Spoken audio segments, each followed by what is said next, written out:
Bonsoir, joie de vous retrouver pour cette nouvelle édition de l'Esprit des Lettres, émission coproduite par KTO, le Jour de Seigneur à la Procure qui nous reçoit ici dans ses locaux parisiens. Joie de vous retrouver parce que Noël approche, une nouvelle année s'annonce et c'est l'occasion pour réfléchir, méditer sur le poids du temps. Le temps qui mesure l'homme plus que l'homme le mesure avec ses montres et ses horloges, le temps nécessaire à l'accomplissement de grands desseins, de grandes choses, comme le montrent les trois ouvrages et les trois auteurs que nous recevons ce soir sur le plateau. Jean Sévilla, bonsoir. Bonsoir. Donc vous êtes un journaliste renommé et vous publiez chez Perrin une histoire passionnée de la France. Vous êtes déjà venu sur ce plateau pour d'autres ouvrages historiques. Et on peut dire que c'est peut-être votre chef-d'œuvre, en tout cas c'est un livre très important, qui d'ailleurs se vend comme des petits pains, à ce que nous savons, parce que je crois que vous apportez une réponse claire, très sérieuse, à un immense besoin exprimé par nos contemporains, celui de mieux connaître l'histoire de France, notre histoire de France, et que vous mettez en évidence bien sûr, et où la place de l'Église combattue ou soutenue a joué quand même un rôle décisif. Temps de Dieu avec vous, Claire Dodin, bonsoir. Bonsoir. Donc vous publiez les dernières nouvelles du Christ aux éditions du Cerf. Alors c'est à la fois un essai, mais c'est plus un roman métaphysique. Vous nous conduisez à reconnaître finalement Dieu là où nous ne l'attendons pas. C'est peut-être parfois un peu provoquant, dérangeant, mais très très stimulant. Parce que vous mettez votre talent d'écrivain au service d'un des secrets de la vie spirituelle, et au fond c'est un hymne, un véritable hymne à la vie. Temps de l'aventure et du voyage avec vous, Édouard Cortès, bonsoir. Bonsoir. Alors vous êtes un baroudeur, vous avez accompli beaucoup de pèlerinages, de chemins, on en parlera tout à l'heure, et vous publiez chez XO, En chemin vers Rome avec nos enfants, l'âne Octave, qui est très important, on le verra tout à l'heure, et notre rêve. Donc avec une petite charrette, vous êtes partis comme ça, en famille, du Puy à Rome, cette ville éternelle, et vous racontez de façon extrêmement agréable, parfois hilarante, avec beaucoup d'anecdotes, ce pèlerinage, mais aussi cette lente quête intérieure, je parlais du temps, qui donnera, je pense, beaucoup de chaleur à vos lecteurs, parce que au fond, c'est une marche vers l'essentiel, une marche vers le cœur. Donc, une belle émission de Noël en perspective qui va vous donner, je pense, des idées de cadeaux. Et la dernière fois, j'insistais, je vous suggérais d'offrir des livres. Il n'y a pas plus beau cadeau qu'un livre.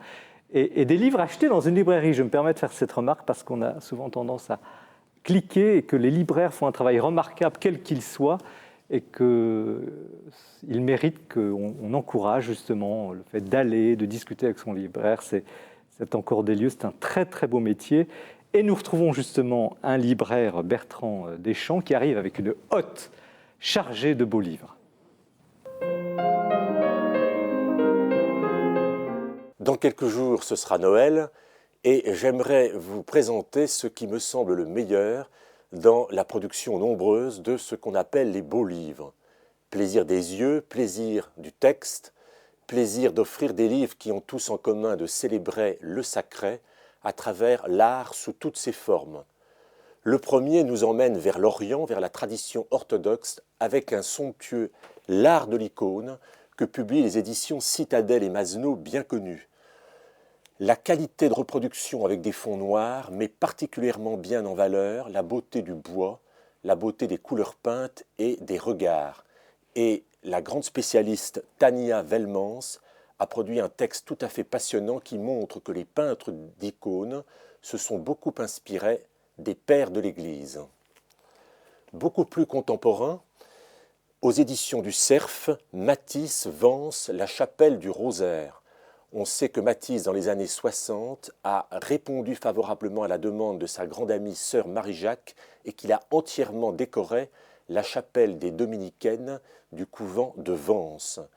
On a dit que c'était son chef-d'œuvre total et vous y verrez la magnificence et la couleur des vitraux, des peintures et même des chasubles qu'il a dessinés pour l'occasion. Autre art, celui de la mosaïque. Nous devons aux éditions Hazan, et c'est tant mieux car il n'y avait plus rien sur le sujet, un magnifique Ravenne. Ravenne, chef-d'œuvre de la mosaïque, que célébrait André Frossard, qui appelait ce corpus de mosaïque l'Évangile selon Ravenne. Mais mon grand coup de cœur nous ramène à l'art flamand du XVe siècle avec un magnifique livre, toujours aux éditions Hazan, Van Eyck par le détail. La technique de Van Eyck était telle qu'il faut le sorte de zoom que nous offre ce livre pour comprendre la minutie absolument extraordinaire de ce peintre. Et cela donne des gros plans sur les mains, sur les regards, sur un coin de visage ou un coin de village, absolument extraordinaire. Il y a longtemps que je n'avais vu un livre d'art aussi réussi. Mais je vous propose aussi de sortir des basiliques, chapelles et des musées et d'aller nous balader à l'extérieur avec un très beau petit ouvrage que nous devons aux éditions Flammarion qui s'appelle « Les jardins de Curey ». Alors on sait que traditionnellement ces jardins étaient à côté du presbytère avec à la fois un mélange de fleurs et de légumes dans un potager, mais grâce à ce livre, vous pouvez non seulement feuilleter de très belles photos de jardins de Curey existants, mais avec tout un chapitre technique, décidez de créer vous-même votre propre jardin de Curey. Vous avez tous les conseils pour mener à bien ces cultures. Et puis, vous pouvez aussi reprendre votre sac à dos et partir sur les routes du pèlerinage de Compostelle. Les éditions Gallimard, en cette fin d'année, ont eu l'heureuse idée d'éditer, de rééditer Immortelle Randonnée de Jean-Christophe Ruffin en l'augmentant des photos de l'auteur. Vous y retrouverez tout ce que vous avez été nombreux à aimer dans ce récit de pèlerinage, avec à la fois un humour, parfois un petit peu iconoclaste, mais une écriture absolument magnifique d'un point de vue littéraire. Et puis sur les routes de Compostelle, vous pourrez prier grâce au très beau petit volume des éditions Philippe Ray, Et ma bouche dira ta louange, que nous devons à l'acteur Michael Lonsdale. Vous pouvez même extraire du livre un CD pour l'écouter tout en marchant et vous y retrouverez la voix inimitable de Michael Lonsdale qui dit 50 prières qui ont accompagné toute sa vie. Merci Bertrand. Il va y avoir de la concurrence, mais on ne va pas se plaindre de la qualité de production littéraire en ce Noël 2013. Jean Sévillat, donc vous publiez, vous êtes aussi dans ce monde du beau livre, parce que l'histoire passionnée de la France que vous publiez chez Perrin est très très bien illustrée. Donc beaucoup de photos, beaucoup de gravures, et c'est aussi une originalité de cet ouvrage. Donc pourquoi écrire en 2013 une histoire de la France ? Parce qu'il y a beaucoup de demandes. Je pense que les gens se posent des questions sur notre histoire. Il y a tout un grand débat autour de l'histoire est-elle bien ou mal enseignée? L'histoire de France est-elle bien ou mal enseignée? Faut-il même faire de l'histoire de France? C'est un concept qui est aujourd'hui contesté par certains, qui voudraient que l'on fisse seulement de l'histoire transversale, multiculturelle. Moi, je crois que la France est un objet apparu en un lieu et à un moment donné de l'histoire de l'humanité. Donc je crois parfaitement légitime, comme historien, d'écrire son histoire. Et comme il y a une demande, comme les Français, je pense, apprennent mal leur histoire, eh bien j'ai écrit un livre pour les grands comme pour les petits, qui soit un livre de synthèse. C'est pas un livre qui va apprendre quelque chose aux docteurs en histoire. C'est un livre pour le grand public, cultivé ou pas cultivé, mais qui veut avoir des repères sur son histoire depuis les origines jusqu'à nos jours. Voilà, c'était une aventure. De fait, ça se lit très bien, et je pense effectivement que peut-être pas des enfants, mais on va dire de 7 à 77 ans, voilà. On peut le lire. Mais il y a quand même des ouvrages existants. Qu'est-ce que vous leur reprochiez à ces ouvrages existants pour en faire un autre, un nouveau ? Alors votre d'abord, il n'y a synthèse? pas tant de livres existants, il y en a, mais il n'y en a pas tant que ça. Et je ne sais pas, par exemple, l'histoire de France de Bainville, qui est un livre, une sorte de classique, qui est constamment réédité, qui est un livre de qualité, même s'il a des dates sur un plan historiographique. D'abord, il lui manque un siècle. C'est un livre paru en 1924. Depuis, c'est passé des choses tout à fait considérables dans notre histoire.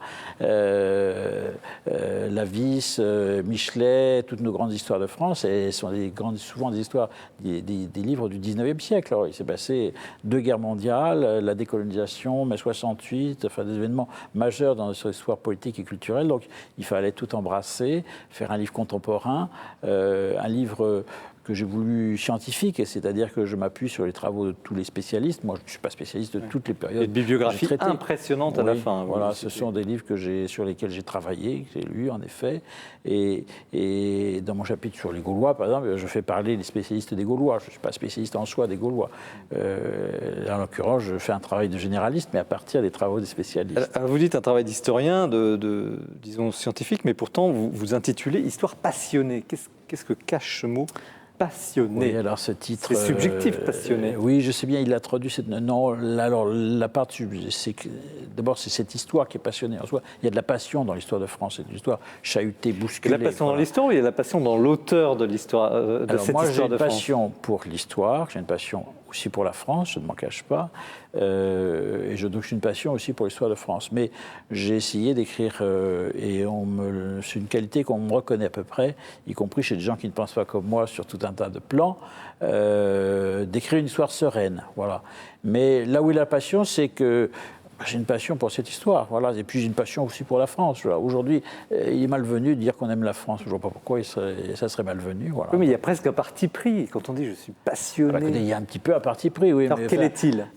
Si c'était pour faire une histoire neutre de la France, ça ennuierait tout le monde. Donc c'est pour dire, c'est aussi sur susciter l'intérêt. C'est pas simplement du marketing, mais je veux dire par là, il faut, voilà, il y a un livre, c'est aussi un engagement. Je veux dire, ce livre, c'est la vision pardon de parler de moi-même, c'est la vision de Jean Sévillière. Enfin, c'est une vision qui n'est pas ma personne, mais je veux dire, voilà. Comment vous pouvez l'exprimer, cet angle d'attaque que vous avez choisi? L'angle d'attaque, alors évidemment, dans un livre par définition synthétique, il faut choisir un angle. Bon, moi, j'ai beaucoup privilégié le rapport que nous avons aux politiques, à l'État. Voilà. Parce que c'est ma conviction d'historien, c'est que la France, c'est pas une race, c'est pas une langue, même si la langue française a une énorme importance dans notre culture, mais historiquement, c'est pas constitué comme ça. Nous sommes une nation politique dans le sens où on a été constitué par l'État royal, puis la Révolution, l'Empire, etc., la République. Mais donc ce rapport aux politiques me paraît décisif et central dans notre histoire, et c'est un peu mon fil directeur. Voilà. Et de fait, on voit cette construction, ce puzzle qui s'ébauche au fil du temps, et c'est effectivement très bien expliqué. Comment avez-vous travaillé? Bon, il y a la bibliographie à la fin, il y a, je sais pas, une centaine d'ouvrages d'histoire que vous avez, qui font partie de vos sources. Est-ce que vous avez travaillé sur des documents originaux? Là n'était pas votre propos. Ce n'était pas le propos, c'est un livre de synthèse. Alors c'est un livre de synthèse que j'ai aussi... voilà, je suis grand-père aujourd'hui. Grande joie. Mais enfin, non, je veux dire, c'est un livre que je n'aurais pas écrit à 20 ans. Voilà, parce que quand j'avais 20 ans, c'est aussi le fruit, j'ai mis 2 ans en soi pour écrire ce livre, mais c'est aussi le fruit d'années de lecture, de réflexion sur notre histoire, et c'est un petit peu la restitution d'un savoir accumulé au fur et à mesure des années. Voilà, quand vous dites je suis d'expérience. Quand vous dites je suis grand-père, est-ce que c'est pas le livre que vous avez écrit pour vos petits-enfants? Alors d'abord, le livre est dédié à 3 de mes petits-enfants. C'est vrai. et justement, donc, on y met quelque chose. Oui, il y a quelque chose, oui. C'est en effet, c'est un patrimoine que j'ai envie de faire passer.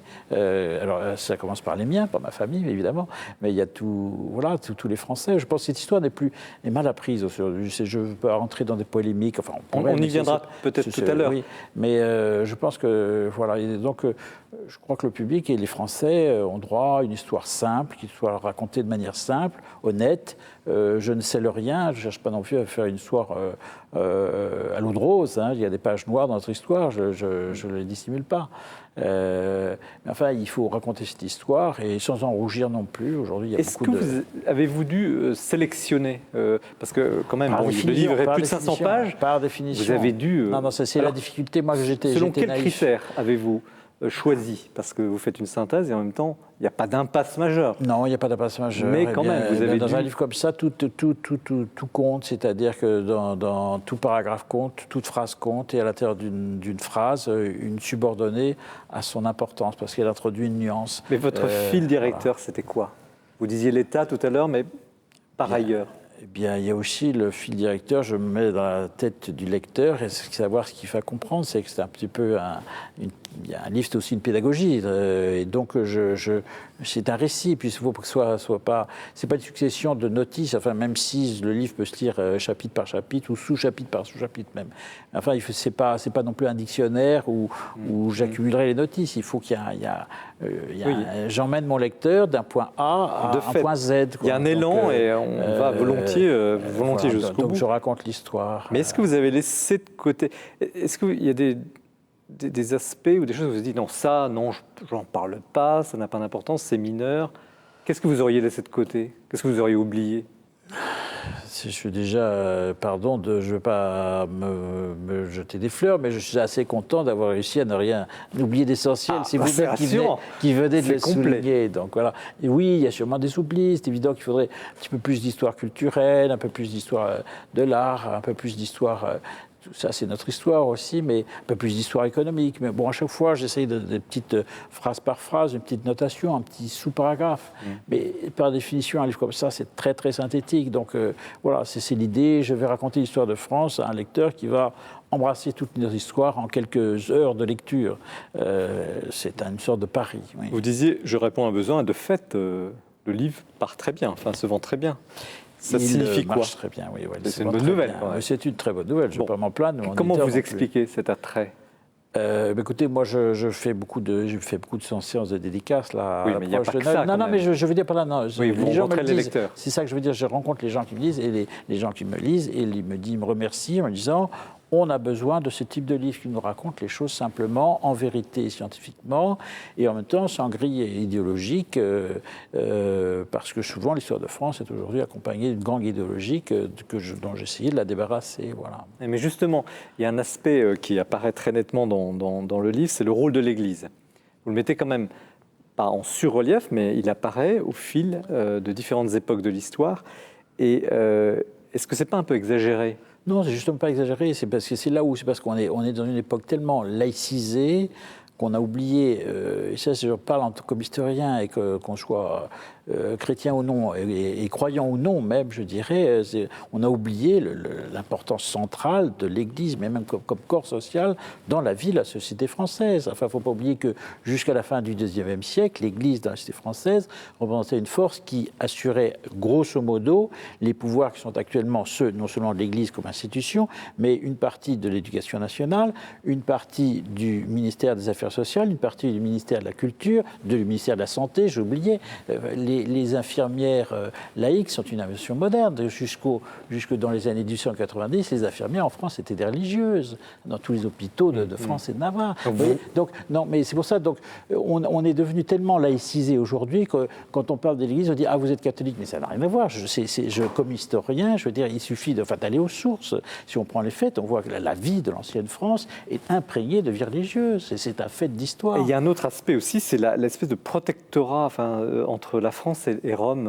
La France a souvent été protectrice des papes. Elle était protectrice des papes, en même temps, elle s'est un peu chahutée avec elle, en même temps, affrontée avec elle, mais c'était pour des raisons temporelles, qui étaient souvent des raisons financières, parce que la question une époque où l'Église percevait une part des impôts, eh bien, il y avait un enjeu financier derrière, et voilà, et donc on se disputait là-dessus.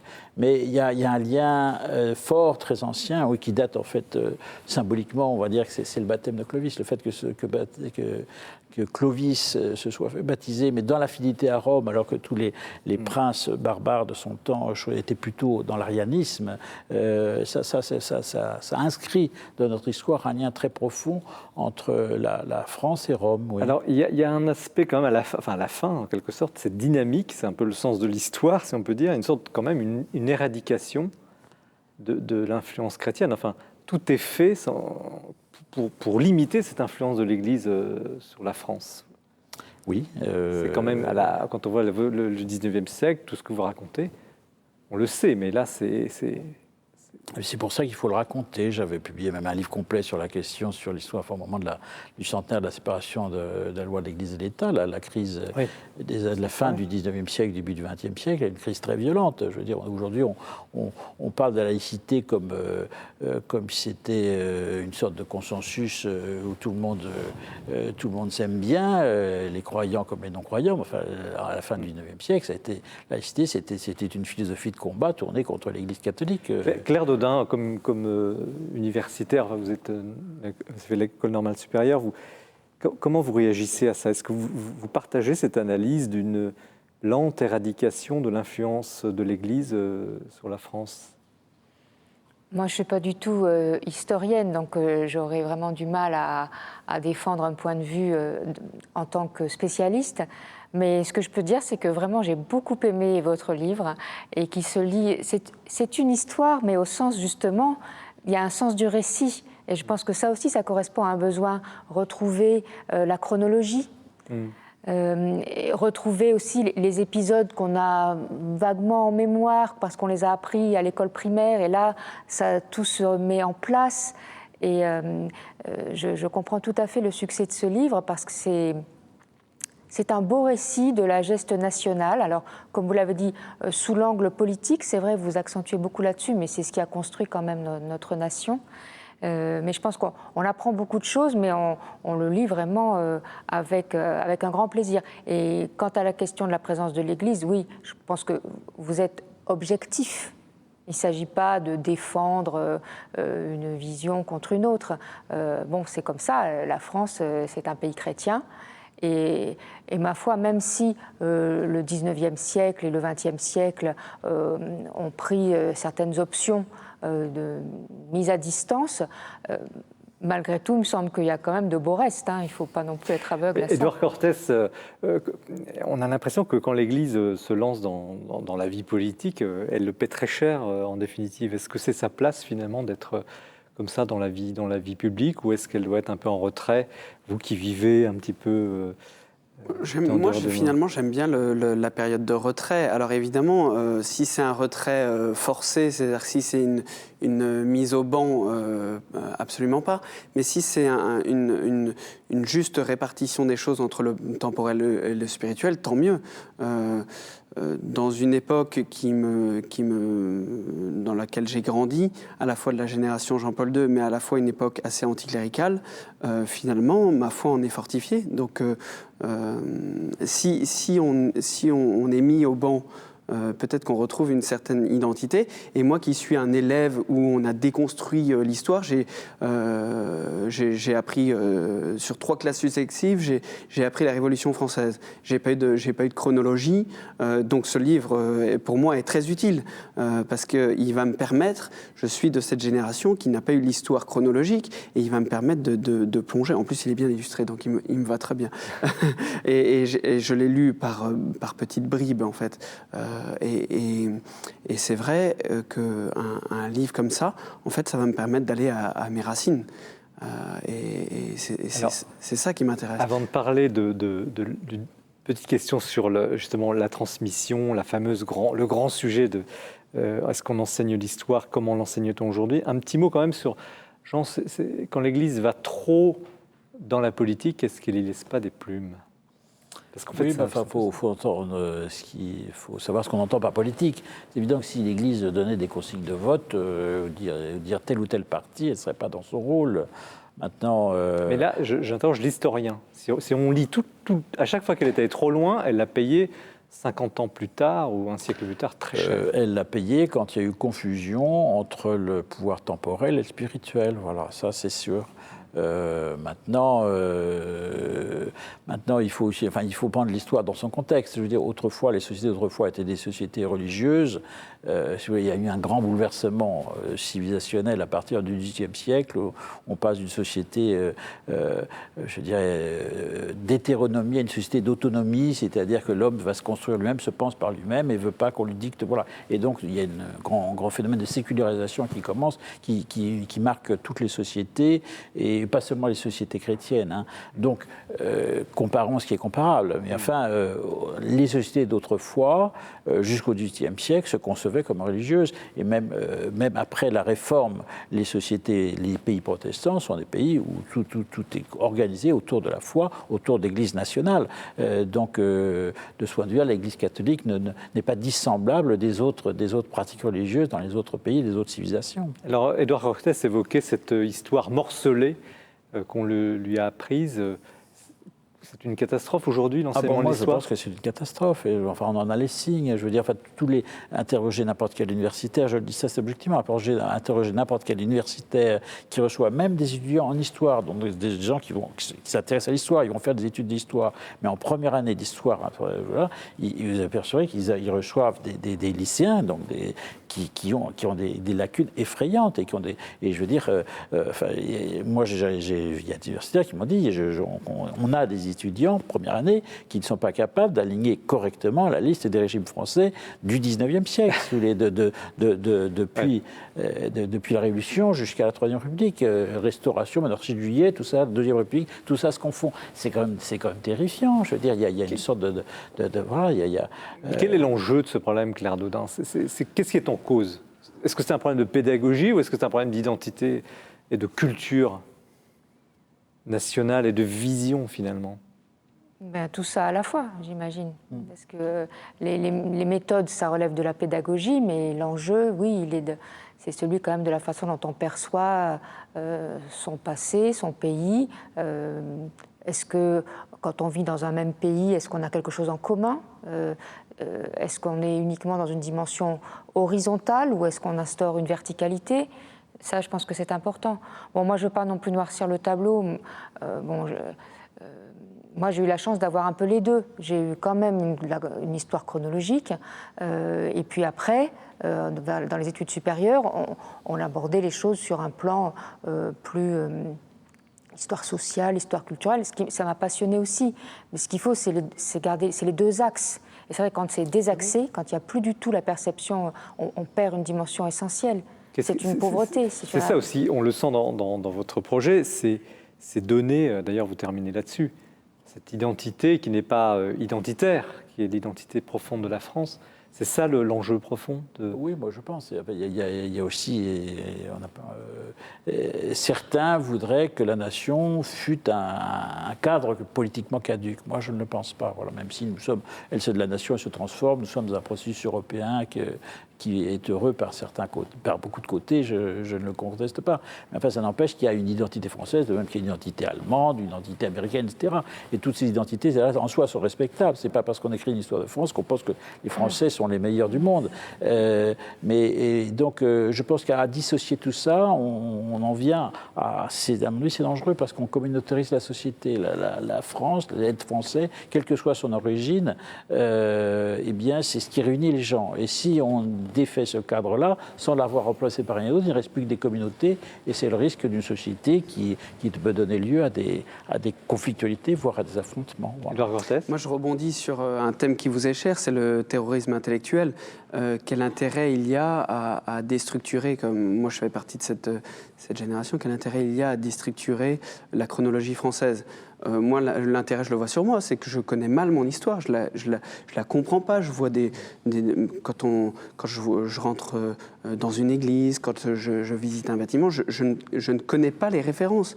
Et donc, du coup, déstructurer de ma chronologie et de mon histoire, je comprends pas le monde qui m'entoure. Alors, que faire, Jean Sévilla? Parce que vous publiez ce livre, très bien. Est-ce qu'on pourrait le mettre comme un manuel, le proposer comme un manuel en collège ou en lycée? Écoutez, je ne serais pas contre, mais enfin, il ne faut pas non plus que la parole de Jean Sévilla devienne au-delà de Jean Sévilla. Oui, qu'est-ce qu'il faut faire aujourd'hui? Parce que beaucoup de gens sont désemparés, des parents, vos lecteurs. Il faut remettre de l'ordre un peu dans les esprits. Moi, à sa place, ce livre, c'est ce qu'il veut faire. Et voilà, ne pas avoir honte faire de l'histoire de façon classique. Je veux dire, je pense qu'on a, on a abusé. Je pense aussi que l'histoire, ça a été dit tout à l'heure, l'histoire culturelle, l'histoire sociale, tout ça, c'est passionnant, c'est nécessaire. Mais d'abord, il y a des tranches de la vie, des tranches pour apprendre des choses. On n'apprend pas l'histoire à un enfant de 10 ans comme on va enseigner l'histoire à un étudiant qui est en agrég. Donc, à chaque temps, voilà. Donc, je pense qu'au départ, il faut des choses qui soient très, très méthodiques, très simples, qui donnent des repères. Ça me paraît légitime, nécessaire. Est-ce que c'est audible dans le milieu enseignant, dans l'enseignement supérieur, revenir à une histoire classique, simple?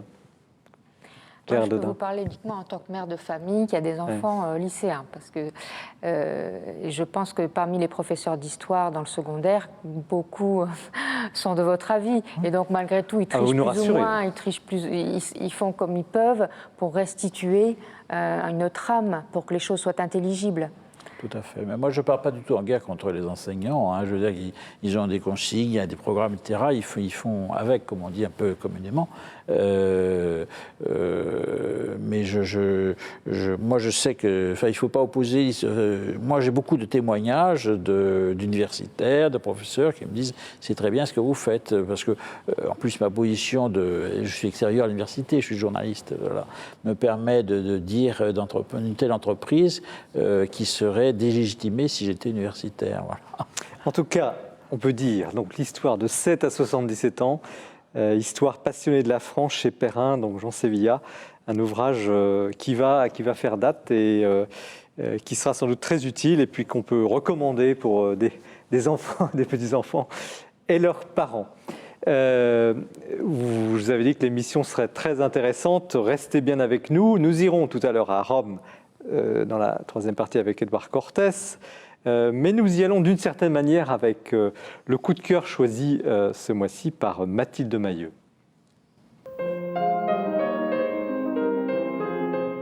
Mon coup de cœur ce mois-ci va rejoindre l'actualité. L'actualité de tous les catholiques aujourd'hui, c'est le pape François. Et je vais vous présenter donc un ouvrage magnifique, Ainsi fait-il, écrit à 4 mains par Caroline Pigozzi et Henri Madelin aux éditions Plomb. Oui, ainsi fait-il notre pape François, et nous le découvrons dans cet ouvrage très bien écrit, alerte et vivant. 2 auteurs donc de premier plan se penchent sur la personnalité de ce pape qui fascine déjà, et cela bien au-delà des frontières du catholicisme. 2 auteurs qui vont s'attacher à raconter l'élection de ce pape, ses premiers pas comme évêque de Rome, ses prises de position vigoureuses, ses phrases chocs, ses premiers JMJ. Tout cela sous la plume alerte et enthousiaste d'une journaliste totalement sous le charme. Et puis dans un second temps, c'est à une belle interview que nous assistons entre la journaliste et le père jésuite. Henri Madelin, jésuite, ancien provincial de l'ordre de la Compagnie de Jésus, s'exprime sur la culture jésuite, justement, dont est issu le pape François. Et il éclaire aussi l'histoire mouvementée de cet ordre religieux, vraiment pas comme les autres.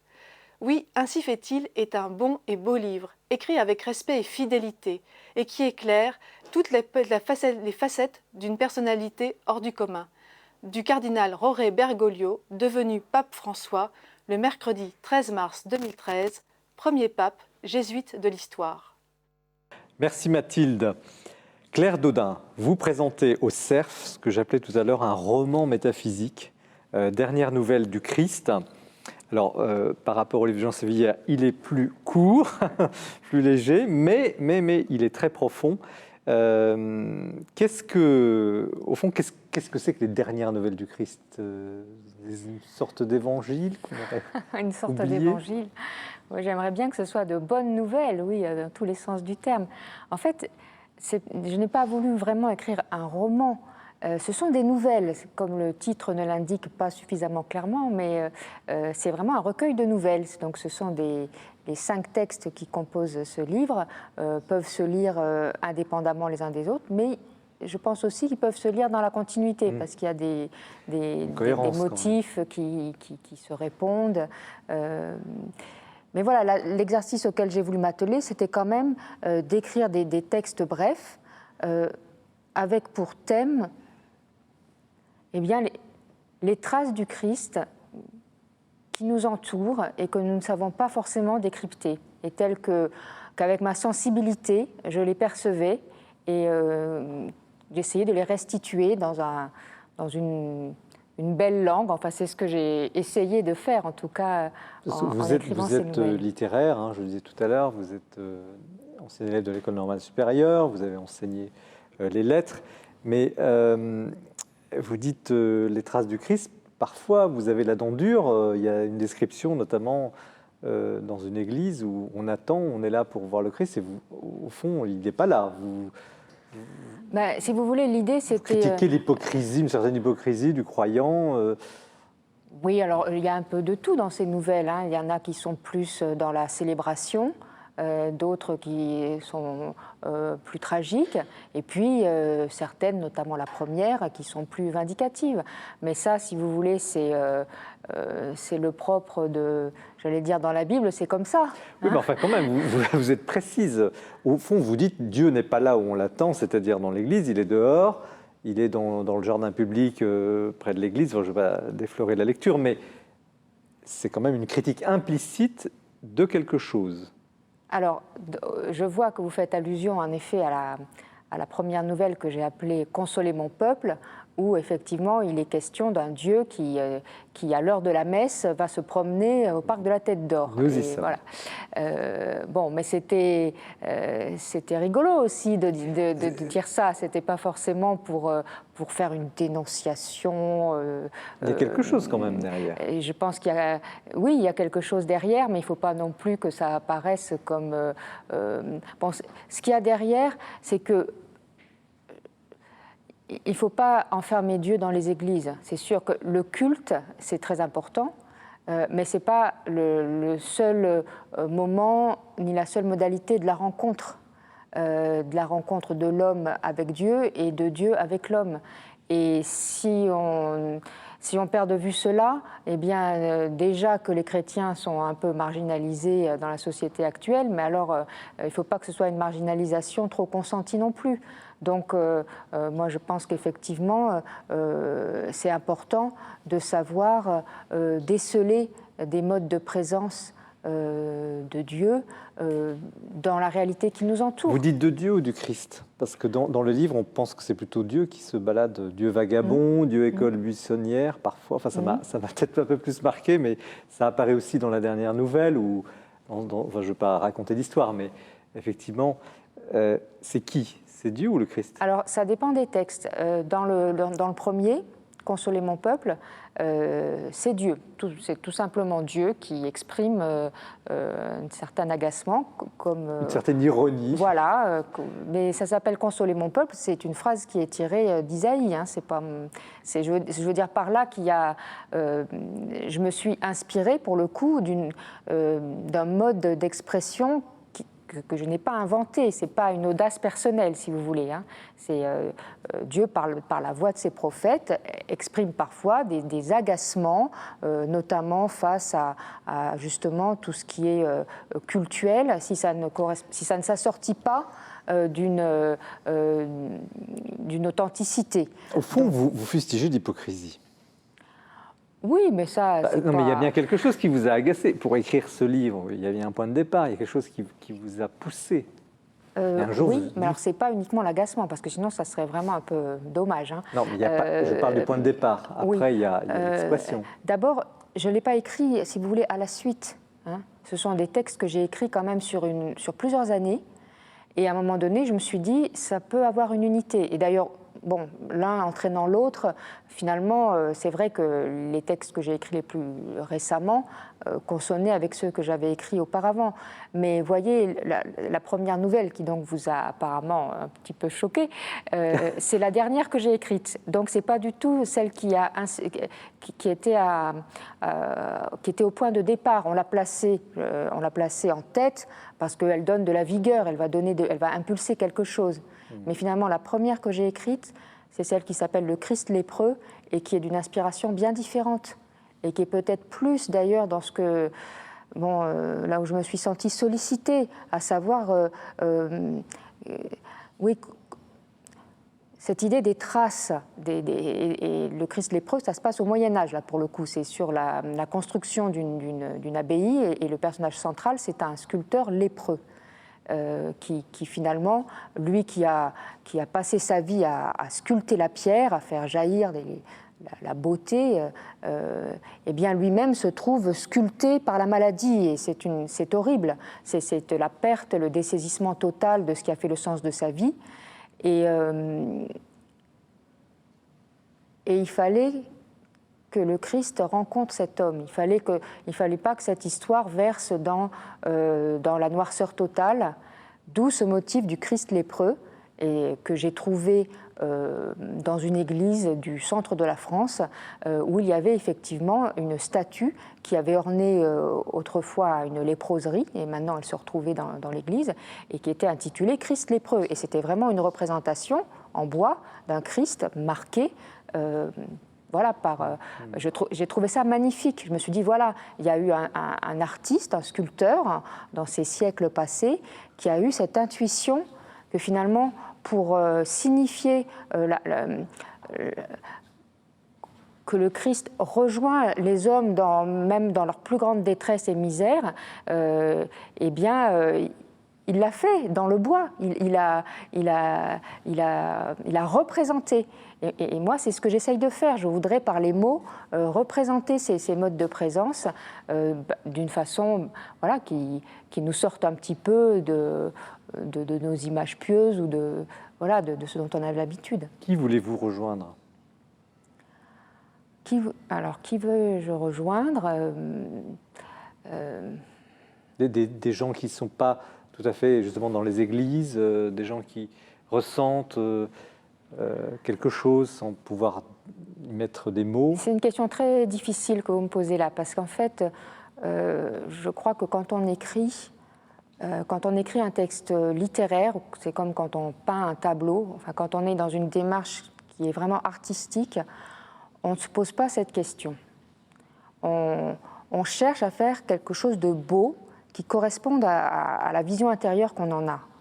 Et après, quand c'est fait, eh bien, on l'offre et c'est à la disposition de tous. Mais ça veut dire aussi que beaucoup passeront à côté et on ne sait pas du tout qui on va toucher, et alors encore moins qui on veut toucher. Vous voyez, vous savez à qui j'ai pensé en lisant ? Au pape François. Et je me suis dit que vous deviez être lui qui dit il faut aller aux périphéries, il faut aller. Non, il vous a pas inspiré en définitive ? Tous ces textes ont été écrits bien avant que je connaisse même l'existence de notre pape actuel, puisqu'il n'était pas encore. Après, qu'il y ait des rencontres, c'est peut-être un signe des temps aussi. Peut-être que tant mieux. Ça m'honore ce que vous me dites là. Mais ça vous parle aussi, lui, sa démarche et ce que vous voulez faire ? Cette idée de... Certes, en même temps, je sais bien que je ne me situe pas sur le même plan, si vous voulez. Donc, qu'il y ait une communion, tant mieux. Hein, tant mieux. Ça prouve aussi que, malgré la dimension provocatrice de certains passages, je ne me situe pas du tout à la marge, en rébellion. Je me situe, alors là, pleinement dans mon Église. Vous en avez quand même un petit peu contre l'Église institutionnelle, parce que même... encore une fois, je ne vais pas détailler chaque nouvelle, mais... À chaque fois, l'Église un peu instituée, le croyant dans sa pratique, il en prend un coup. Et puis, Dieu, il est derrière, il est pas là, il est derrière, quoi. Il est dehors, sort dehors, et tu vas le trouver. Il y a un petit peu ça, non ? Ça vous a frappé, donc ça doit y être. Hein. Mais franchement, non. Moi, je trouve que c'est... Enfin, en tout cas, ce n'est pas la coloration principale que j'ai voulu donner. Je vous dis, je voudrais être aussi beaucoup dans la célébration. Et puis le fait de voir des reflets du visage du Christ dans le prochain, où qu'il soit, ce n'est pas révolutionnaire, ça. Je pense que c'est évangélique, tout simplement. Donc après, qu'il y ait quelques phrases contre justement les bons paroissiens qui sont chrétiens le dimanche entre 10 et 11, bah oui, mais ça ne fera pas de mal, voilà. Mais... Et l'histoire du prêtre à la fin, voilà, il y a eu aussi une sorte de résurrection d'un sacerdoce un peu en difficulté qui, on ne raconte pas l'histoire, les lecteurs le liront, mais qui retrouve la saveur de son sacerdoce. C'est quelque chose qui vous... Ben, vous voyez, ça prouve bien que je ne suis pas si institution que ça. J'ai pas dit que vous étiez anti, vous avez dit que vous avez la dent dure. C'est vous qui l'avez. Mais non, c'est vrai que dans la dernière nouvelle qui s'appelle La Combe du miel, il y a 2 personnages de prêtres. C'est quand même c'est pas mal. Et effectivement, il y en a un qui est un prêtre africain et qui s'est trouvé, qui se retrouve dans ce territoire donc du fin fond de la France, qui pour moi est un territoire très familier. Donc c'est une combe très bucolique avec une petite chapelle romane en ruine au fond. Mais pour lui, c'est un lieu d'exotisme total, mais d'un exotisme vécu comme une agression, tellement c'est loin de là où il vient. Et donc ça m'a intéressée de placer ce personnage-là dans ce lieu-là, et puis grâce à des rencontres, cette situation qui est d'abord une situation de déréliction, c'est très dur pour cet homme qui se sent loin de ses racines, incompris.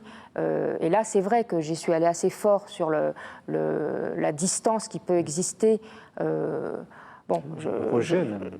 Oui, enfin, le sentiment d'être un étranger. Et que finalement, le fait d'être prêtre et d'être dans un pays chrétien, en tout cas dans ses racines, et où on a des paroissiens, ne comble pas le fossé. Le fossé, parce que ce fossé, il existe et qu'il est difficile à franchir. Ce n'est pas impossible, mais il ne faut pas nier que c'est difficile, qu'il y a des distances qui sont difficiles à franchir. Eh bien, dans ce texte-là, grâce à des rencontres, cette combe du miel, de lieu d'abandon, va devenir un lieu de renaissance, effectivement. Mais ça, bon, c'est ce que permet l'écriture, parce que voilà, on peut inventer de belles visions en espérant que ce qu'on fait voir sera réel, oui. Et qui sont vos écrivains d'inspiration, ceux qui vous nourrissent? Alors, bon, il se trouve que je travaille beaucoup sur Péguy et Bernanos depuis très longtemps, donc c'est sûr qu'à la longue, ça finit par quand même m'imprégner. Et c'est peut-être plus sensible dans ce livre-là que dans les précédents, parce que jusqu'à présent, j'avais tendance à vraiment découpler mes activités. D'un côté, Bernanos, Péguy, sur lesquels dont j'ai une approche de spécialiste, et de l'autre, quand j'écris pas. C'est à mon tour de devenir écrivain. Donc, mais là, je pense que peut-être plus que dans les livres précédents, il y a une osmose qui se fait un petit peu. Et notamment dans la première nouvelle où je fais parler Dieu, je me mets sous le patronage de Péguy, parce que quand même il fallait que j'ai un protecteur, hein, parce que sinon je risquais de finir sur le bûcher. Et puis, mais il y a aussi le modèle des psaumes, je crois. Pour moi, dans ce livre-là, c'est particulièrement important, mais dans les autres aussi. Alors, ce langage de Dieu... peut-être sans mots, Édouard Cortès, on verra tout à l'heure, vous avez parcouru des kilomètres et des kilomètres. Est-ce que Dieu parle dans la nature, dans les rencontres? Dieu parle beaucoup, si on l'écoute. Il faut l'écouter, c'est tout, et prendre le temps de l'écouter. C'est là toute la difficulté. Les dernières nouvelles du Christ, elles sont d'une actualité brûlante. Et donc il faut juste écouter, mettre la bonne antenne. Mais... pour revenir aux dernières nouvelles, moi j'ai beaucoup aimé, parce que c'est l'incarnation en fait. On est dans le mystère de la crèche, Dieu prend chair à travers ce qui nous entoure. Et donc évidemment, j'ai beaucoup aimé déjà le concept. Après, la plume est très ciselée comme votre tailleur de pierre, donc c'est très agréable à lire. Et puis j'ai été dérangé aussi. Et donc, vous me rassurez. Mais oui, donc du coup, c'est très bien, parce que ça m'a renvoyé en fait à mon pharisianisme. Et peut-être que c'est ça aussi l'actualité du Christ, l'actualité brûlante, c'est d'être dérangé parce que l'Évangile est dérangeante, elle a un côté dérangeant. Et donc j'ai bien aimé ce livre aussi parce qu'il m'a dérangé dans ma manière de voir certaines choses et qui m'a bousculé, tant mieux. Peut-être avec certaines piques, peut-être qui tombaient justement. Parfois on se dit c'est un peu fort. Et en fait, ça remet quand même un petit peu les choses à sa place, et au moins on se questionne. Jean Sévillia, vous avez été dérangé aussi par cette... J'ai été assez dérangé. Moi, j'ai une approche assez classique de mon rapport à l'Église, et donc il y avait quelque chose de dérangeant dans ce livre, mais de même que le pape François me dérange parfois, mais c'est mon pape, donc j'accepte d'être dérangé. Mais là, c'est amusant parce que votre première nouvelle qui est placée, vous venez de parler. Moi, quand j'ai commencé, j'ai dit faire parler le bon Dieu, moi, ça me gêne beaucoup, parce que je dis, oh là là. Et puis là-dessus, je suis tombé sur la citation de Peggy, que j'ai moi-même mise en exergue dans mon livre. Donc j'étais pris à mon propre piège. Ah oui, c'est la même citation. Oui, je n'ai pas noté, j'aurais dû le voir. Et donc j'étais pris à mon propre piège. Et donc je me suis dit, alors il faut accepter de déranger par un livre. Voilà. Non, mais j'ai beaucoup aimé votre livre. Il y a des choses très, très profondes. Votre nouvelle sur le lépreux, là, ça secoue. Ouais. Hein. Ouais. Et voilà. Mais est-ce que l'Église, Édouard Cortés, trahit le Christ? Non, je crois pas. Je crois pas. Elle le trahit par ses hommes, mais pas par ce qu'elle est, par sa sainteté. L'Église, c'est le Christ, mais par ses hommes, oui, beaucoup, et moi le premier. Claire Dodin. L'Église a reçu les promesses du Christ, hein, donc s'il n'y a pas d'Église... Oui, mais est-ce qu'elle parfois elle le trahit ou pas? Je rejoins ce qu'a dit Édouard. Nous sommes tous des pierres vivantes. Alors, il faut poser la question par rapport à nous. Je pense qu'il faut toujours... on a parlé des écrivains qui peuvent être des références pour nous. On l'a évoqué Peggy, mais là, je citerai Bernanos. Je me référerai à Bernanos, qui est quand même un immense écrivain chrétien, qui a eu la dent très dure et qui a fait des procès justifiés à l'Église de son temps. Et il y avait vraiment de quoi faire des reproches par rapport... il a trouvé que le pape de l'époque était trop silencieux sur les totalitarismes. Il a condamné l'attitude de la hiérarchie catholique en Espagne lors de la guerre d'Espagne. Donc lui, il a vraiment fait des attaques très, très sévères, et tout en revendiquant de parler du sein de cette Église et d'en être le fils. Et si vous voulez,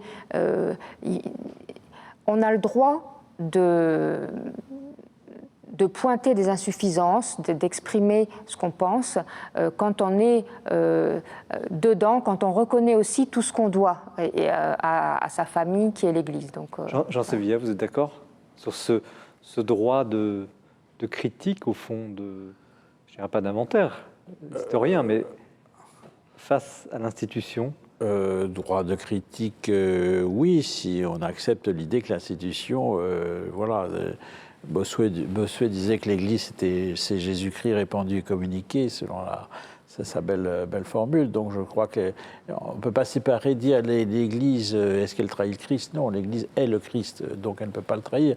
En revanche, ce sont les clercs, les laïcs qui le trahissent par leur propre péché, mais nous sommes tous pécheurs. Voilà.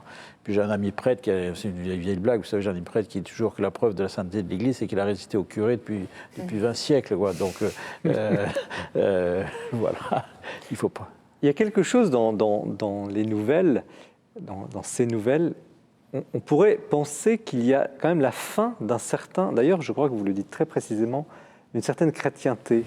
La fin, ça annonce, vous percevez, semble-t-il, la fin de quelque chose. Et j'aimerais bien aussi annoncer la venue d'autre chose, parce que oui, mais est-ce que vous annoncez la fin d'une certaine chrétienteté?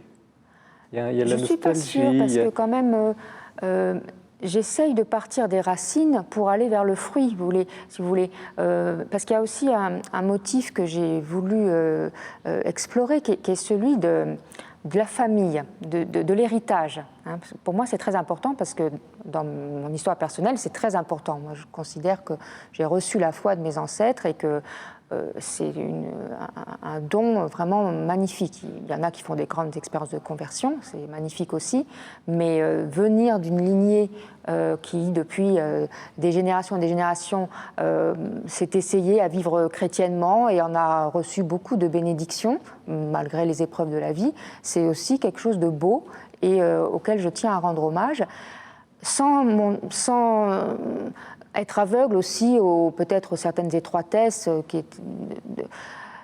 mais ce qui compte, c'est de traverser le temps. Et même s'il y a des formes qui peuvent s'éteindre, ce qui compte, c'est normal qu'il y ait des formes qui s'éteignent. C'est le cours de l'histoire. Est-ce que nous assistons, Jean Sévillat, quand même, vous parliez tout à l'heure de rupture culturelle, sociétale, passant allant vers l'autonomie. Est-ce que la chrétienté, enfin, une certaine idée même de l'Église aujourd'hui telle qu'elle est, avec Jean-Paul II, Benoît XVI, aujourd'hui le pape François, est-ce que quelque chose est en train de passer ? Oui, bon, ça relève un petit peu de l'évidence. Enfin, pardon, mais c'est vrai que... L'évidence, mais comment vous le voyez ? En gros, les chrétiens en Europe occidentale ont façonné cette Europe, ils étaient la majorité. Aujourd'hui, ils sont en train de se découvrir en minorité. Je simplifie, parce que c'est pas tout à fait ça. Au-delà des aspects démographiques. Oui, non, mais cet aspect démographique a une importance culturelle, parce que c'est tout un rapport à la place du religieux qui est très bouleversante et très dérangeante pour les chrétiens. Mais est-ce qu'il n'y a pas une transformation, une mutation, une métamorphose de cette présence chrétienne dans les sociétés ? Cette métamorphose, elle est liée à ce phénomène. C'est que aujourd'hui, la foi devient une proposition. Je veux dire, les familles où elle est un héritage, comme vous l'avez si bellement dit en rendant hommage à vos aïeux, c'est le petit troupeau. Alors voilà, et donc il faut redécouvrir le sens de la mission et l'idée que tout chrétien doit être missionnaire. C'est une idée qui ne va pas de soi. Édouard Cortés, comment vous voyez ce problème ? Si on reste le sel, et si on ne s'affadit pas, pourquoi pas. Le sel, il faut en mettre très peu. Donc, je ne crois pas qu'il ait été écrit qu'on sera très nombreux ou qu'on doit être très nombreux. Il n'y a pas de prophétie sur le nombre de gens qui ont la foi. Le Christ trouvera-t-il la foi sur terre quand il y reviendra ? Ça, c'est quand même une sacrée question. Or, il y a quand même des gens qui ont la foi, encore aujourd'hui. Donc voilà. Et si on reste ce sel qui ne s'affadit pas et qui est capable de saler le plat du monde, ça ne me choque pas qu'on soit peu nombreux. En revanche, effectivement, il y a une mutation. On peut la déplorer, on peut être nostalgique, on peut avoir différents sentiments vis-à-vis de cette chrétienté politique, historique et culturelle. Moi, je trouve qu'on vit plutôt une époque assez exaltante, puisqu'on doit incarner aujourd'hui justement l'annonce de cette bonne nouvelle. Et donc, il y a une créativité à trouver. Nos différents papes, moi je suis de la génération Jean-Paul II, Benoît XVI l'a exprimé aussi, le pape François encore aujourd'hui, cette créativité elle est en train de s'exprimer, c'est juste qu'elle n'est pas très visible effectivement. Votre livre parlait de la question de la visibilité, l'obsession des chrétiens qu'ils ont à être visibles. Pour moi, ce n'est pas une obsession, bien que je sois dans cette minorité chrétienne. Pour moi, j'aurais plutôt tendance à me dire, est-ce que je suis capable de saler ou non ? Voilà. Claire Dodin, votre livre, c'est du sel, un peu de poivre, il y a du poivre et du sel. Un peu de sucre aussi, j'espère quand même. Mais est-ce que il y a quand même il y a une dimension un peu j'ai pas de nostalgie, mais de quelque chose qui passe. Je reviens un peu à ma question et je voulais vous faire réagir sur les propos d'Édouard Cortés, cette espèce d'acceptation au fond que le temps, le nombre se rétrécit, mais la qualité, si on peut dire, la densité des chrétiens est décisive. C'est d'ailleurs un peu la dernière nouvelle où il y a aussi là, dans un désastre, au fond, une résurgence. Oui, c'est toute l'ambiguïté de l'adjectif dernière dans mon titre, dernière nouvelle du Christ. Alors, est-ce que ce sont les dernières parce qu'après il n'y aura plus rien, ou est-ce que ce sont les nouvelles fraîches ? Mais voilà, nous avons trouvé. Mais oui, il y avait quelque chose que je trouvais. Voilà, vous m'éclairez. Et bien sûr que je joue sur l'ambivalence, mais que quand même, ce que je voudrais faire résonner, c'est plutôt l'actualité et la fraîcheur. Et je voudrais que ce ne soit pas un écrit de nostalgie. Demandez les dernières nouvelles du Christ, voilà, c'est ça. C'est tout à et non fait pas ça. Les dernières nouvelles. Voilà. Ou la dernière nouvelle. Mais il est évident qu'il y a quand même une angoisse qui traîne par là, de savoir est-ce qu'un monde s'efface. Vous l'êtes un peu angoissé, non, dans l'écriture? C'est-à-dire que on ne peut pas non plus être complètement dans l'angélisme. Donc oui, mes nouvelles ne sont pas du tout... le monde n'est pas rose. Mais je pense qu'en traversant les failles de notre société, du temps présent, eh bien, il faut aller au-delà du constat de la négativité. Donc, c'est vraiment ce que j'ai cherché à faire. Mais entre ce qu'on cherche à faire et ce qu'on fait, oui, il peut y avoir... En tout cas, merci Claire Daudin. Donc, les dernières nouvelles du Christ au Cerf. Donc, j'avais dit roman métaphysique, essai, des nouvelles. En tout cas, un livre fort qui fait réfléchir, qui fait méditer. On a évoqué à plusieurs reprises dans ce débat le pape François et un autre François, François Maillot que vous connaissez bien, a choisi le pape François comme thème du portrait du mois. Le magazine Times en a fait l'homme de l'année, et bien à la procure, c'est l'auteur de l'année. J'ai bien entendu parler du pape François, vous vous en doutiez peut-être un peu. Et effectivement, il y a quelques mois, il n'y avait pas de livre en français du cardinal Bergoglio, mais aujourd'hui, il y a beaucoup de choses à la procure, sur nos tables, du pape François et sur le pape François. Alors voilà, un portrait d'un pape qui est aussi un auteur. Je commence bien sûr par les textes du magistère, parce que finalement, c'est quand même ça le plus important, avec un rappel de la première encyclique du pape François, La lumière de la foi. C'est à la fois une transition entre Benoît XVI et François, puisque ce texte a été commencé par Benoît XVI, fini et signé par François, et puis c'est la fin d'une trilogie sur les vertus théologales. Benoît XVI avait publié une encyclique sur la charité, puis sur l'espérance. Sa 4e encyclique devait être sur la foi, c'est la première du pape François.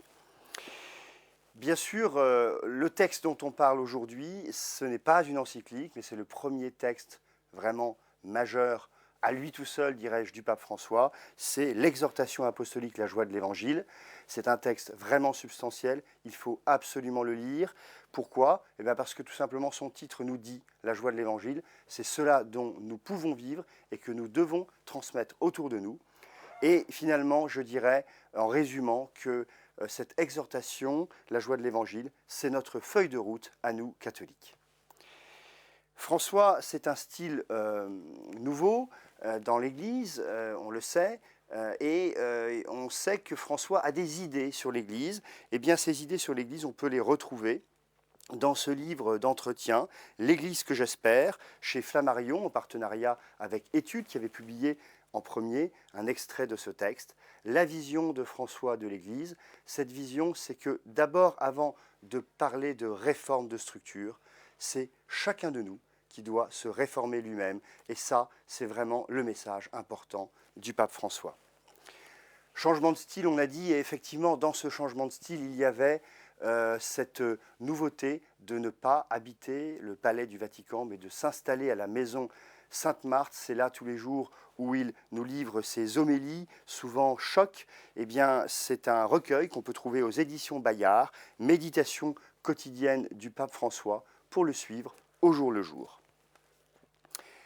Avant François, il y avait le cardinal Bergoglio, et un certain nombre de livres existent, et on retrouve chez lui ce que nous connaissons maintenant du pape, et véritablement peut-être le texte le plus important signé cardinal Bergoglio, c'est Amour, service et humilité, chez Magnificat, un texte qui est une retraite prêchée à des évêques espagnols, et au fond, François est un homme du combat spirituel dans la grande tradition jésuite. C'est cela à quoi il nous incite. Et véritablement, son message n'est pas de la guimauve, et c'est un message profondément intérieur. De ce point de vue-là, je trouve qu'il est en grande continuité avec Benoît XVI. Livre aussi de dialogue, parce que c'est un homme d'autorité, mais c'est aussi un homme de dialogue. Jorge Bergoglio avec Abraham Skorka, rabbin, sur la terre comme au ciel, ils échangent tous les deux leur vision du monde, leur vision de la famille, de tout ce qui peut, de tous les grands enjeux de notre société aujourd'hui. Important, je crois, ce souci du dialogue interreligieux chez le pape François. Alors, pour parler du pape François, il faut bien sûr le lire, mais également lire ceux qui le connaissent bien, ceux qui ont écrit sur lui des choses justes. Et je voudrais retenir 2 livres. Nous avons invité les 2 auteurs à l'Esprit des Lettres, nous ne sommes pas trompés, je crois. Andrea Tornielli, François le pape des pauvres, la première biographie qui était parue chez Bayard et qui est vraiment un travail d'un vaticaniste absolument remarquable. Et puis, grand connaisseur aussi du Vatican, Jean-Louis de la Vessière, De Benoît à François, Une révolution tranquille, aux éditions Le Passeur. Pour terminer, un livre pour les jeunes, dirais-je, François tout simplement, c'est aux éditions Casar. Vous verrez, la mise en page est formidable. Ce sont des phrases de François qui choquent, un peu au stabilo, un peu pop art. François, c'est également ça. Et je crois que ça peut nous mener très loin. Merci François, ça fait beaucoup de livres, hein. J'en ai compté 8 sur d'autres aussi. En tout cas, merci pour la sélection. Et nous continuons cette soirée avec Édouard Cortès, donc auteur avec, on peut dire, votre épouse qui n'est pas là sur le plateau, mais elle a participé avec vous à cette aventure d'un pèlerinage entre Le Puy et Rome. Donc En chemin vers Rome avec nos enfants, vos 3 enfants, hein. Octave, l'âne qui tirait la charrette, et Notre rêve chez XO. Alors, un petit mot d'abord sur vous-même, parce qu'on a envie de vous connaître. Qui êtes-vous? Vous avez fait beaucoup, vous êtes allé à Saïgon en 2 chevaux, vous êtes allé à Jérusalem, vous êtes à Saint-Jacques de Compostelle. Vous êtes un baroudeur professionnel? Pas vraiment, mais un pèlerin, ça c'est sûr. Je marche beaucoup, j'aime marcher. Et j'ai une formation de journaliste reporter d'image, donc de JRI plus exactement, donc de journaliste. Et j'ai mêlé mon métier, qui est l'écriture, la réalisation de films, à une passion qui est celle de voyager. Et donc, je ne sais pas comment on pourrait appeler ça, mais je voyage, j'écris, je témoigne de ce que je vois et je témoigne aussi de ce qu'il y a en moi, de ce que j'entends. Voilà. Donc, la juste définition, on pourrait dire baroudeur, mais en fait, c'est pas exact. Finalement, c'est journaliste, parce que le journaliste baroude, il rapporte. Voilà. J'ai un métier, je dirais, qui correspond à ma personnalité. C'est le métier que j'aime. Voilà. Et là, vous avez posé votre sac actuellement ou... Il est posé pour quelques temps, je ne sais pas combien de temps d'ailleurs. Où allez-vous repartir? On est en Val-de-Loire, à la limite de la Sologne, près de l'abbaye de Saint-Benoît-sur-Loire, près de Sully-sur-Loire. Et je suis berger sur les bords de Loire. Donc c'est une aventure... C'est un autre métier, ça. C'est un autre métier encore, mais c'est toujours dans le même goût de l'aventure. C'est-à-dire que je fais pâturer des moutons 450 brebis sur les bords de Loire. C'est ma 2e saison. Et en fait, je m'assois sur la levée de la Loire, comme ça. La levée de la Loire, c'est-à-dire? La levée, c'est ce qui permet de tenir les crues. Voilà. Et je m'assois là, je regarde les moutons paître et je vois le fleuve défiler. Et en fait, j'ai tout l'exotisme que j'ai trouvé au cours de mes pérégrinations et de mes voyages. Je l'ai là en étant assis, en regardant le fleuve le plus sauvage de France. On vous envie, hein. Oui, et en plus, j'ai la joie de pouvoir faire cette espèce d'aventure géniale qui est d'être berger, de pouvoir la faire en famille. Et donc, j'ai concilié le nomadisme, parce que je fais du pâturage itinérant, j'ai concilié le nomadisme avec la vie de famille. Alors, je ne sais pas si ça va durer, mais pour l'instant, c'est bien comme votre ça. famille, justement, c'est pas un peu fou de partir à Rome avec votre épouse, 3 enfants, dont qui avait l'aîné avec quel âge? L'aîné avait 3 ans. 3 ans. 3 ans et demi, exactement, et la dernière 5 mois. Voilà. C'était un peu une folie, non? Peut-être, mais je conçois bien la vie avec un brin de folie. Donc on est parti en pèlerinage, certes, donc c'est une affaire assez sérieuse, mais on est parti en famille, ce qui rend tout de suite les choses beaucoup moins sérieuses dès qu'on part en famille, parce qu'on était dans le changement des couches, dans les dîners, les repas, l'allaitement, puisque Mathilde a allaité notre petite dernière et Emmanuel tout au long des 4 mois de marche. Et donc, l'entreprise très sérieuse qui est de partir en pèlerinage à Rome, dans la trace des Roumieux, de ces pèlerins, de ces antiques pèlerins qui allaient ad limina Petri, a été complètement défaite par la vie de famille, par la logistique, par le fait de devoir trouver un bivouac pour le soir ou un endroit où dormir. Qu'est-ce que vous en avez retiré? C'est la même question que pourquoi on part en voyage. C'est difficile de savoir exactement qu'est-ce qu'on a à en tirer. Avec le recul, vous avez un peu de recul. Il y a déjà la distance qu'on peut prendre par rapport au temps, par rapport à notre monde. Quand on part pendant 4 mois de voyage, qu'on part avec un âne. C'est le double du temps normal. Oui, on est des marcheurs très lents. Les petits à cause de l'âne. À cause de l'âne. Les petits font des petits pas, disait Sainte Thérèse, mais on est des marcheurs très lents. À cause de l'âne, mais aussi à cause du rythme de la famille. On a voyagé au rythme des enfants. Et grâce à l'âne qui tire la charrette où se trouvent les enfants. Donc. Et donc le rapport au temps est changé, ça c'est sûr. Et donc quand on rentre, on aimerait bien pouvoir prolonger ces moments de grâce qu'on vit, ce moment de temps, ce moment où on peut prendre le temps de rencontrer les gens. Mais en quoi êtes-vous différent? Vous êtes allé à Rome, en famille, à pied. Et vous êtes même revenu tout seul avec l'âne. Je ne sais pas s'il y a quelque chose de différent. En tous les cas, je conçois mes voyages comme des petites retraites. Et donc, une manière, quand la routine vient endiguer votre vie de couple ou votre vie de famille, une manière finalement de se dire la route est là, je la prends pour tordre le cou à la routine, j'y vais parce que je suis à un moment de ma vie où j'ai besoin de ça, ça va me stimuler, ça va me permettre de renouveler mon regard d'émerveillement, ça va peut-être me renouveler dans différentes choses, peut-être dans la vie de prière, peut-être dans un rythme assez effréné. Quand on part marcher, on se coupe de l'obligation de répondre systématiquement à ses mails ou d'être connecté en permanence sur les réseaux sociaux. Je ne conçois pas mes voyages connectés à mon téléphone portable. Et donc, du coup, ça permet aussi une certaine rupture avec notre monde. Qu'avez-vous appris ? Peut-être que j'ai été défait de mon espérance en moi-même, déjà. Les voyages sont toujours un peu une sorte d'introspection, surtout quand on pèlerine. Mais ce voyage-là était d'autant plus sérieux que finalement nous allions vers Rome, vers le cœur de l'Église, vers le cœur de l'Église que j'aime avec ses faiblesses, ses turpitudes, mais vers le cœur de ce qui fait ma foi. Et donc, peut-être que d'effet de cette espérance de l'homme, aujourd'hui j'ai plus de facilité à espérer en Dieu. Mais c'est une désespérance sur l'homme ? Ce que je vois, c'est que le monde n'est pas tout rose. Il suffit d'allumer sa télévision pour voir Claire Dodin sera d'accord. Ouais, qu'on n'est pas dans le monde des bisounours. Et donc, il y a un certain combat en nous-mêmes, et il y a un certain combat dans le monde extérieur.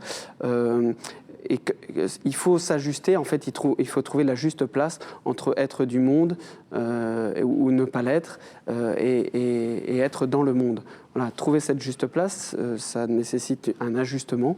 C'est cet ajustement que j'essaie de faire en marchant. Alors, l'âne, si vous permettez, vous a beaucoup appris. Et à chaque fois, ça c'est un des côtés très sympathiques du livre, c'est la petite leçon de l'âne. L'âne prend la parole. Et alors, il y a à un moment donné, il y a une petite altercation entre vous. Et puis, l'âne dit... mais au nom de tous les ânes, qu'il arrête de croire que c'est lui qui dirige. On mène un âne comme on mène son âme. Plus on lâche les rênes, plus on avance spirituellement, plus il se laisse guider par une autre volonté que la sienne, etc. Donc, il y a ça, c'est ce détachement que vous... Mais vraiment, l'âne Octave vous a... Enfin, je le mets un peu en scène, mais vous le mettez aussi beaucoup en scène. Il s'est passé quelque chose. Il s'est passé quelque chose, parce que jusque-là, je croyais que le rapport avec les animaux était un rapport agréable, mais un rapport peut-être de dominant à dominé, ou un rapport de service à se rendre. Mais je n'avais pas compris comment dire, la sympathie, la confidence qu'on pouvait avoir finalement avec une bête, bien qu'on ne parle pas le même langage. Il y a des petits signes, des petites choses qu'on décrypte parce que, en fait, passer un long temps ensemble, on arrive à comprendre finalement comment l'animal veut vous communiquer. Donc ça, j'ai déjà découvert ça. Puis j'ai découvert ce qui a été un de mes plus beaux souvenirs de ce pèlerinage, c'est que c'est ma petite fille, notre aînée de 4 ans, 3 ans et demi, Jeanne, qui a le mieux guidé notre octave quand il refusait systématiquement, nous avons un âne aquaphobe, donc il refusait systématiquement de passer les guets, et c'est notre petite fille qui l'a fait passer. Donc ça a déclenché quelque chose en moi, c'est-à-dire que cette force, cette espèce de poigne avec laquelle je veux mener ma vie, je veux mener peut-être même ma famille, ou peut-être je menais mon âne, il a fallu que je m'en défasse au long de ce chemin pour aller jusqu'à Rome, parce qu'effectivement, l'âne qui est là, notre âne octave, mais qui peut être l'âne de la crèche, nous ramène les pieds sur terre, les sabots dans la crotte, et on arrive peut-être à l'humilité en allant au ras des pâquerettes comme ça. Est-ce que vous conseilleriez cette aventure? Non, pas forcément. Et à quelles conditions? À condition que les gens aient un rêve. En fait, c'est plutôt le renouvellement de l'audace dans le monde qui me paraît intéressante. Il y a des tas de projets, de gens qui ont des rêves. Et il me semble que, enfin, pour moi, j'ai toujours senti un peu cette société où on essaie de sécuriser les choses avec un risque zéro, qui me semble un peu contraire à l'esprit d'entreprise ou à l'esprit d'aventure.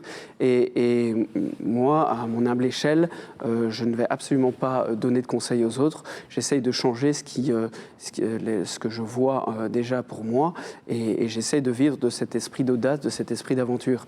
Moyennant quoi, vous avez participé à la réouverture, d'autres évidemment le font, la redécouverte de ce chemin historique, la Francigena, qui est cette voie qui conduisait les pèlerins à Rome, peut-être plus importante que celle de Saint-Jacques, qui aujourd'hui est minorée, mais qui est en train de retrouver ses lettres de noblesse. Est-ce qu'il y avait un sens particulier? Oui, bien sûr, parce que déjà, on en a beaucoup parlé, l'histoire de la transmission, par l'histoire passionnée de la France, par les dernières nouvelles du Christ. C'est une histoire de transmission. Et donc, quand on va vers Rome, quand on marche dans les traces des pèlerins, on va d'abord dans les racines de l'Europe, et les racines de l'Europe chrétienne, puisque nous sommes chrétiens. Et pour moi, ces chemins qu'on appelle la Via Francigena, qui sont même maintenant classés itinéraires culturels européens, ces chemins sont un peu les racines de l'Europe, et on peut imaginer que Rome en est la sève, en était la sève. Et donc, pour retrouver cette sève, il suffit de prendre ses godiots, les chaussées, marcher sur les racines de l'Europe et d'aller vers Rome. Jean Sévillet, vous êtes prêt à partir? Oui, et enfin je l'ai déjà fait. Vous avez fait? Enfin, Paris-Rome ou à pied? Alors, non, je suis allé à Saint-Jacques, mais c'était en 1976. À l'époque, c'était pas à la mode, voilà. Mais j'avais. Et ça vous tenterait, dans cet esprit, de retrouver les racines européennes si j'en avais le temps, voilà. Le problème, c'est que je ne trouverais jamais le temps, et puis de vos excuses, mais enfin... Mais est-ce que c'est un moyen, j'interroge l'historien, écoutez-moi, oui, de fouler au pied classiquement, le pèlerinage était, enfin, dans les siècles de chrétienté, était un grand... On a oublié, c'était des milliers de personnes qui étaient placées. Hein. Saint-Jacques, Rome était un des grands pèlerinages, puis même Jérusalem. Et donc, oui, nos aïeux ont beaucoup marché. Hein. Cette société immobile paysanne, on se déplaçait beaucoup pour faire des pèlerinages. Ouais. Mais est-ce que ces racines, Claire Dodin, que l'on retrouve au fil du chemin, à la fois vous marchez sur... À Péguy. Oui, Péguy, mais cette... de Chartres. Voilà. Est-ce qu'elles sont mortes, ces racines, ou est-ce qu'elles sont vivantes? Parce qu'on est toujours quand même tourné vers le passé. Je ne pense pas que les racines soient mortes, sinon on ne serait pas là, nous autres.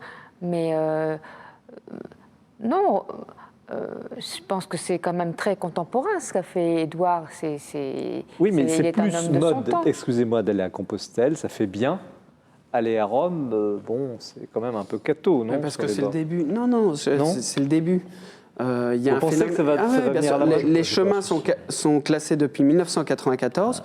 Compostelle, ça a 30 ans d'avance, mais Rome, ça va exploser. C'est une évidence. Déjà, le côté italien, tout a été mis en place pour les gîtes de pèlerins, les paroisses, les mairies.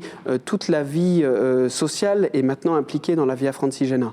Donc c'est juste que la France a encore un temps de retard. La Suisse s'est mis en place, l'Angleterre s'est mis en place. C'est juste que la France a encore un coup de retard. mais ça va se mettre en place. Et je crois au contraire qu'on va retrouver d'autant mieux dans ce temps où justement ça touche à l'histoire, ce temps où on a besoin de nos racines. Il vaut mieux savoir d'où l'on vient pour mieux savoir où l'on va. Et je crois que c'est ça l'histoire d'un pèlerinage, c'est savoir aussi qu'il y a des millions de personnes qui ont marché avant nous, et vers Rome en particulier, parce que ça a été un pèlerinage plus important encore que Compostelle, notamment par le fait que les évêques, les clercs y allaient beaucoup. Claire Dodin, ça vous passez donc de marcher sur un chemin ancien pour aller vers un avenir, pas forcément vers une destination, mais vers quelque chose qu'on cherche? Oui. Moi, j'ai été très touchée dans le livre d'Édouard Cortés par la dimension familiale et le fait qu'il soit parti. C'est un jeune homme, il est un jeune père de famille, il est parti avec des tout petits enfants. Alors c'est vrai que je m'identifiais à son épouse en me disant la pauvre. En tout cas, il décrit très bien les situations. Il lui rend sa part, ça c'est bien. Ouais. Mais en même temps, c'est un livre plein de vigueur, plein de jeunesse, de faire ça avec des petits enfants. Alors moi, à toutes les pages, je voyais la petite fille Espérance de Peggy qui ne se soucie pas justement de la destination, mais ce qui importe, c'est de faire le chemin. Et vraiment, j'y ai pensé à propos de vos petites filles. Et donc, je n'ai pas du tout l'impression que c'était un itinéraire vers le passé. Non, ça a autant de sens aujourd'hui qu'autrefois d'aller à Rome. Et là, c'était une jeune famille pleine de vie qui le faisait. Ça m'a beaucoup touchée, oui. Alors, il y a une intrigue dans ce pèlerinage, c'est que quand vous arrivez à Rome, il y a quelque chose que vous cherchez et que vous ne trouvez pas à Rome, et vous allez le trouver un peu plus loin sur la côte adriatique. Ouais. Alors, qu'est-ce que c'est que ce mystère? Parlez-nous de ce mystère. Ce mystère, c'est une des raisons pour lesquelles les pèlerins, les Roumieux, allaient à Rome, c'était pour voir le visage du Christ. Et ce visage du Christ, évidemment, cette incarnation, il y avait plusieurs endroits, on pouvait le voir sur des belles peintures, etc.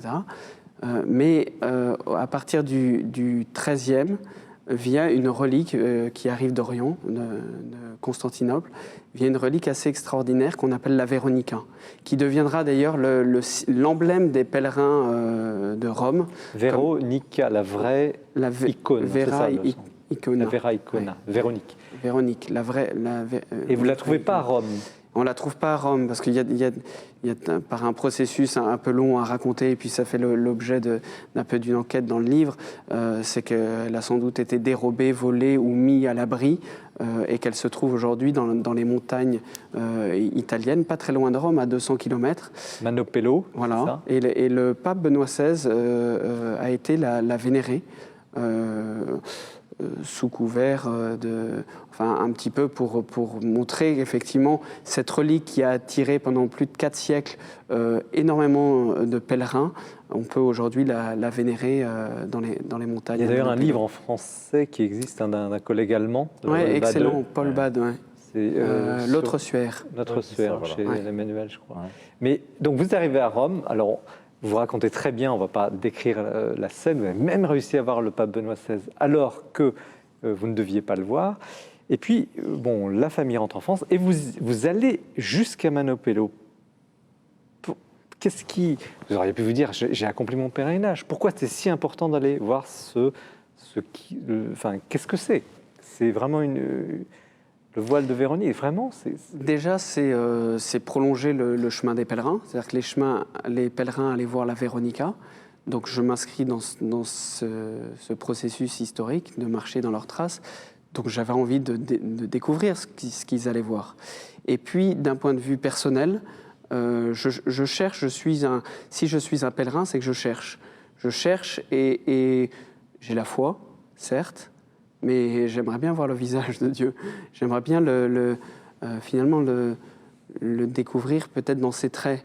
Et c'est ça qui m'intéresse, c'est qu'à travers cette relique finalement, j'ai un peu de son visage, un peu de son incarnation. C'est ce que vous avez ressenti. Je suis un être sensible, je suis un être qui a besoin de concret. En voyant, vous l'avez ressenti, ça? Il y a quelque chose d'assez fort.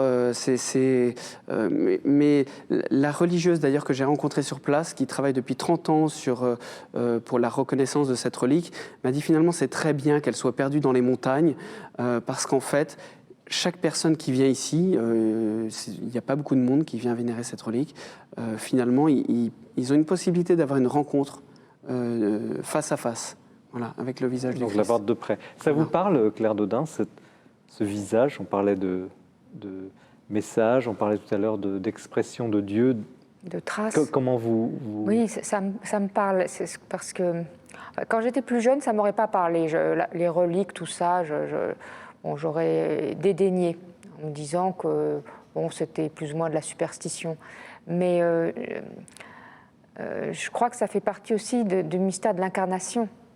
Si Jésus, c'est Dieu venu dans la chair, eh bien Noël. Du coup, le matériel, le solide, ça en est revalorisé. Et donc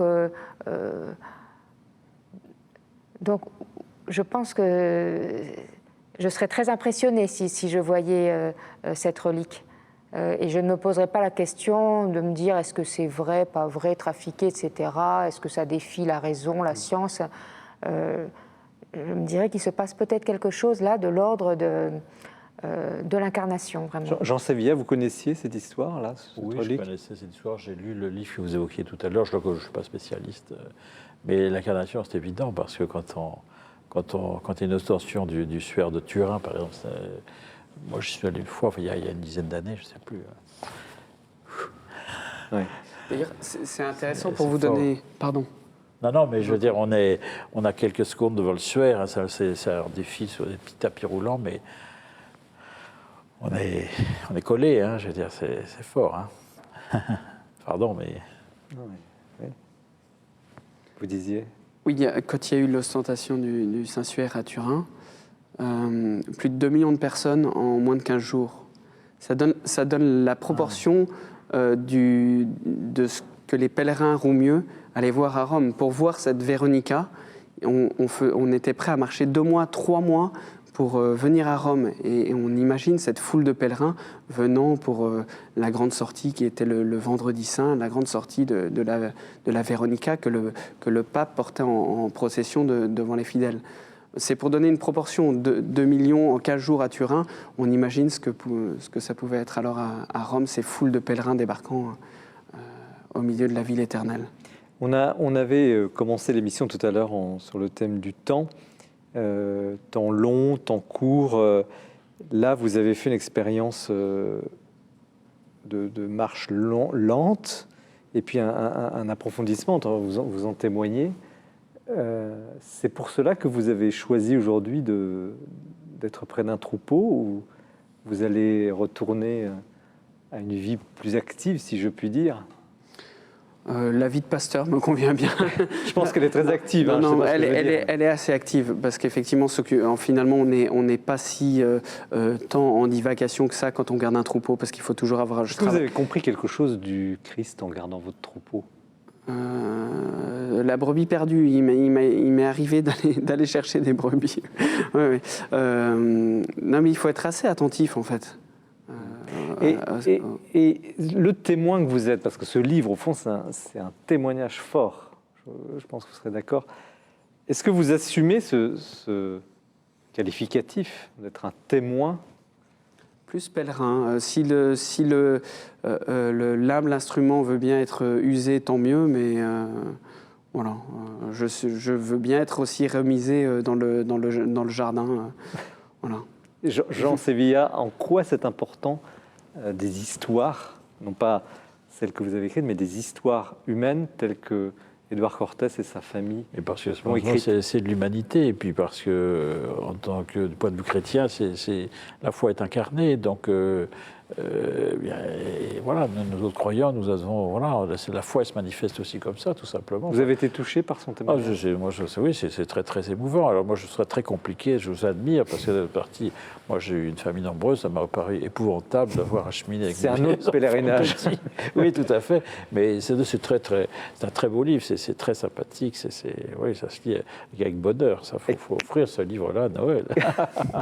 Et Claire Dodin, avec des témoins que vous mettez en scène, que vous campez dans votre livre, est-ce que vous reconnaissez dans Édouard Cortès quelqu'un que vous auriez pu croquer, décrire? Mais effectivement, il m'a fait penser à l'un des personnages de la dernière nouvelle, La Combe du Miel, qui est l'apiculteur qui quitte tout parce qu'il ne supporte plus de vivre dans le monde contemporain. La télévision, l'ordinateur, tout ça, il vit ça comme une aliénation qui l'empêche d'être, tout simplement. Et donc, il rejoint ce lieu d'abandon qu'il va essayer de faire revivre et où il va essayer de retrouver un sens à sa vie. Donc c'est vrai qu'après, en lisant votre livre, je me suis dit, voilà, moi j'invente une histoire, mais il y en a qui mettent le sac sur le dos et qui embarquent la petite famille et qui vivent quelque chose d'approchant, oui. Mais vous pouvez réinventer l'histoire comme vous voulez, hein, si vous voulez une autre fin. C'est ça l'avantage quand on écrit des nouvelles, c'est qu'on peut s'envoler. En tout cas, voilà le mot de la fin. Merci Édouard Cortès.